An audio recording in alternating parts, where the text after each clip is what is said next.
ഇനിയിപ്പോ എന്താ? യാത്ര മരണത്തിലേക്കാണോ? മരണത്തെപ്പറ്റി ചിന്തിക്കുക. കുറെ വയസ്സന്മാരുടെ ചിന്ത ഇതാ. യഥാർത്ഥത്തിൽ വൃദ്ധൻ എന്ന വാക്കിന്റെ അർത്ഥം ഇനി നിങ്ങൾ പഠിക്കണം. വൃദ്ധൻ എന്ന് പറയുന്നത് വയോവൃദ്ധനല്ല. വയോജനങ്ങളെ വിളിക്കുന്ന ഇംഗ്ലീഷ് പേര് സീനിയർ സിറ്റിസൺ എന്നല്ലേ? എന്താ ഈ സീനിയർ? സീൻ എന്ന് പറഞ്ഞാൽ കാഴ്ചയാണ്. സീനിയർ എന്ന് പറഞ്ഞാൽ കാഴ്ച കൂടുതൽ കണ്ടവനാണ്. സീനിയർ സിറ്റിസൺ എന്ന് പറഞ്ഞാൽ ഒരുപാട് കണ്ടവർ, ഒരുപാട് അനുഭവിച്ചവരാണ്. ഈ അനുഭവത്തിന്റെ പക്വത ഉപയോഗിച്ചുകൊണ്ട് നിങ്ങളുടെ ഭാവി ജീവിതത്തെ സർഗാത്മകമാക്കണം. ഇനിയുള്ള സായാന്തനത്തിലുള്ള സൂര്യന് സായന്തനമാണ് സുന്ദരം, അല്ലേ? ആ ഒരു ചുവപ്പുണ്ട്, ആ ഒരു ആർദ്രതയുണ്ട്. അതുകൊണ്ട് ഇനിയുള്ള കാലം എത്ര വയസ്സുവരെ ജീവിക്കട്ടെ, ഇനിയുള്ള കാലം രസകരമാക്കുക. അല്ലാതെ ഇനി എന്തെല്ലാം പോക്കാപ്പാ, എന്ത് സുഖം, എന്താ എങ്ങനെയുണ്ട് ആരോഗ്യം, എന്ത് സൂക്കേട്, എന്ത് ആരോഗ്യം, എപ്പം നോക്കിയാലും പനി ചീനി, ഇങ്ങനെ സ്ഥിരം സൂക്കേട് പറയുന്നവരെ ഒരിക്കലും സൂക്കേട് വിട്ടുപോവില്ല. രോഗത്തെ നിങ്ങൾ പരിഗണിക്കും പോലെ ആ രോഗം നമ്മളെ കൂടെ നടക്കുക. രോഗം മനസ്സിനാണ്. ആ മനസ്സ് സന്തോഷപ്രദമാക്കുക, ആർദ്രമാക്കുക. എങ്ങനെ മനസ്സ് സന്തോഷപ്രദമാക്കും? അതിനുള്ള മാർഗങ്ങൾ എന്താ? അതിന് എത്രയെത്ര മാർഗങ്ങൾ നമ്മുടെ മുമ്പിലുണ്ട്. ഒന്ന് പ്രധാനം നിങ്ങളുടെ സമ്പത്താണ്, അല്ലെ? പൈസ ഉണ്ടോ? സന്തോഷമുണ്ട്. പക്ഷെ പൈസ ഉണ്ടായിട്ട് സന്തോഷം ഉണ്ടാവില്ല. ആ പണം എങ്ങനെ ഉപയോഗിക്കുന്നു എന്നുള്ളതാ.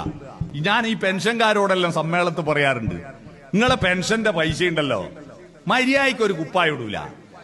ഇപ്പൊ പൊന്നാടി അണിയിച്ചതും അറ്റിയിട്ട് ആടെ വെക്കൂ. ചില വീട്ടിലില്ലേ ഈ പ്രൈസ് കിട്ടിയ പ്ലേറ്റും ഗ്ലാസും മറ്റേ കപ്പെല്ലാം ഉണ്ടാവും അലമാരയിൽ അട്ടി വെച്ചിട്ട്, ആരെങ്കിലും പുറത്തുനിന്ന് വന്നാൽ കൊടുക്കാൻ വേണ്ടിയിട്ട്, ചായ കൊടുക്കാൻ വേണ്ടിയിട്ട്. എന്നിട്ട് നമ്മൾ വീട്ടിൽ ആരാന്റെ വൃത്തികെട്ട പഴയ കുപ്പി പിന്നെ സ്റ്റീലിന്റെ ഗ്ലാസ് ചായ കുടിക്കും. ആടെ ആരും വരാനില്ല. നിങ്ങളുടെ വീട്ടിലെ VIP നിങ്ങളാ. അവിടത്തെ ഏറ്റവും നല്ല പാത്രങ്ങളിൽ ഭക്ഷണം കഴിക്കുക, ഏറ്റവും നല്ല വസ്ത്രങ്ങൾ. വീട്ടിലിരുന്നാലും വേടിയും പോകുന്നുണ്ടെങ്കിൽ മാത്രം ഇടേണ്ടതാണോ നല്ല ഡ്രസ്സ്? വീട്ടിലിരിക്കുമ്പോ പിന്നെ വീട്ടിൽ നിന്ന് എന്താ നല്ല ഇട്ടാല്? ഇങ്ങനെ നമ്മളെ വീട്ടിൽ നിന്ന് വസ്ത്രം ധരിക്കുന്നത് മറ്റുള്ളവരെ കാട്ടാനല്ല. നിങ്ങളുടെ വീട് വൃത്തിയാക്കുന്നത് നാട്ടുകാരെ കാണിക്കാനല്ല, എന്റെ സംതൃപ്തിക്കാൻ. നമ്മൾ കുളിച്ചു കഴിഞ്ഞാൽ നമുക്കൊരു സംതൃപ്തിയില്ലേ? നമ്മൾ നല്ല വസ്ത്രം ധരിച്ചാൽ നമുക്കൊരു സംതൃപ്തിയില്ലേ? അതുകൊണ്ട് നല്ലതെല്ലാം എടുത്തണിയുക. പണം ഉപയോഗിച്ചിട്ട് ഫലപ്രദമായി നിങ്ങൾ എന്റെ അടുത്ത തലമുറക്ക് കൊടുക്കാൻ വേണ്ടി സൂക്ഷിച്ച് വെക്കും. മര്യാദക്കൊന്നും തിന്നാണ്ട്, മര്യാദക്കൊന്നും ചെലവാക്കാണ്ട് സൂക്ഷിച്ച് വെക്കും. എന്നിട്ടോ നിങ്ങൾ 5 ലക്ഷം ഉറുപ്പിയുണ്ട് എന്റെ അക്കൗണ്ടിൽ എന്നെല്ലാം പറഞ്ഞാൽ പിള്ളേർക്ക് മൂക്കിൽ വലിക്കാനില്ല. അത് നാട്ടിലൊരു ചൊല്ലില്ലേ, ഉറുമ്പ് അരിച്ചു കൊണ്ടുവച്ചത് കാക്കൊരു കോരലിനെ ഉള്ളൂന്ന്. പിള്ളേർക്ക് ഇതൊന്നും വലിയ പൈസയല്ല. അതുകൊണ്ട് അവർക്ക് വേണ്ടിയിട്ട് നിങ്ങൾ നശിപ്പിക്കണമെന്ന് ഞാൻ പറയുന്നില്ല. ചെലവാക്കാതെ വെച്ചിട്ട് വെറുതെ ജന്മം നശിപ്പിക്കല്ല. അടുത്ത ജന്മത്തിൽ സുഖമായിട്ട് അയക്കൂറിയും ആഗോലിയും കൂട്ടി ചോറ് തിന്നാ അടുത്ത ജന്മം ഉണ്ടെന്ന് ഉറപ്പുണ്ടായിരിക്കും. ഇതുവരെ ഒരു പള്ളിയിൽ അച്ഛനും ഉസ്താദും സ്വാമിയും മരിച്ചിട്ട് ആടെ പോയിട്ട് ഈടെ ഇങ്ങനെയാന്ന് വാട്സപ്പിൽ അയച്ചു തന്നെ. നമുക്ക് മരിച്ചു കഴിഞ്ഞാൽ എന്താന്ന് ഇതുവരെ ഒരാൾക്ക് ഒരു പിടിയുമില്ല. ഈടെന്ന് ഊഹം വെച്ചടിച്ചു വിടുന്ന. ആകാശത്ത് എത്ര നക്ഷത്രം ഉണ്ടെന്ന് അറിയാം നിങ്ങൾക്ക്? 48,37,23,412 നക്ഷത്രമുണ്ട്. കൃത്യം എല്ലാം ഗണ്ണിക്കോ, ആർക്ക് എണ്ണാൻ പറ്റൂ? അതുകൊണ്ട് എന്തും പറയാലോ. അതുകൊണ്ട് മരിച്ചു കഴിഞ്ഞാൽ എന്താന്ന് ഒരു പിടിയും ഇന്നോളം ആർക്കും പിടികിട്ടിയില്ല.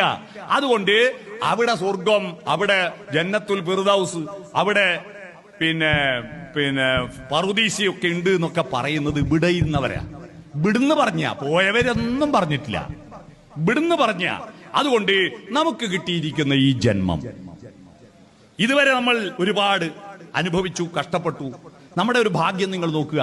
നമ്മൾ ഒരിക്കലും നമ്മുടെ ജീവിതത്തെ ശപിക്കണ്ട. നമ്മൾ മഹാഭാഗ്യവാന്മാരാ. നമുക്ക് പഴയ പട്ടിണിയും ദാരിദ്ര്യമൊക്കെ ഉണ്ടായിരുന്നെങ്കിലും ഗ്രാമീണതയുടെ ആ തോട്ടില് തോർത്തിട്ട് മീൻ പിടിച്ച് പരൽമീന് പിടിച്ച ആ അനുഭവം നമുക്കില്ലേ? അതും ആസ്വദിക്കാൻ പറ്റി. ആധുനിക ടെക്നോളജിയുടെ സുഖങ്ങളും ആസ്വദിക്കാൻ പറ്റി. ബിരിയാണി തിന്നാൻ പറ്റി, നല്ല ഫോൺ ഉപയോഗിക്കാൻ പറ്റി, നമുക്ക് നല്ല നല്ല സുഖ AC റൂമിൽ കിടക്കാൻ പറ്റി, നല്ല നല്ല വാഹനങ്ങൾ കാണാൻ പറ്റി. നമ്മൾ രണ്ടും അനുഭവിച്ചവരാ. അതുകൊണ്ട് ജീവിതം ആസ്വദിച്ചിടണമോരോ വരിയും ആനന്ദ സന്ദേശരസ മധുരം. എന്തുകൊണ്ടാ? ഇന്നോ നാളെയോ വിളക്കു കേടും, പിന്നെയോ ശൂന്യമാം അന്ധകാരം, കാവ്യപുസ്തകമല്ലോ ജീവിതം.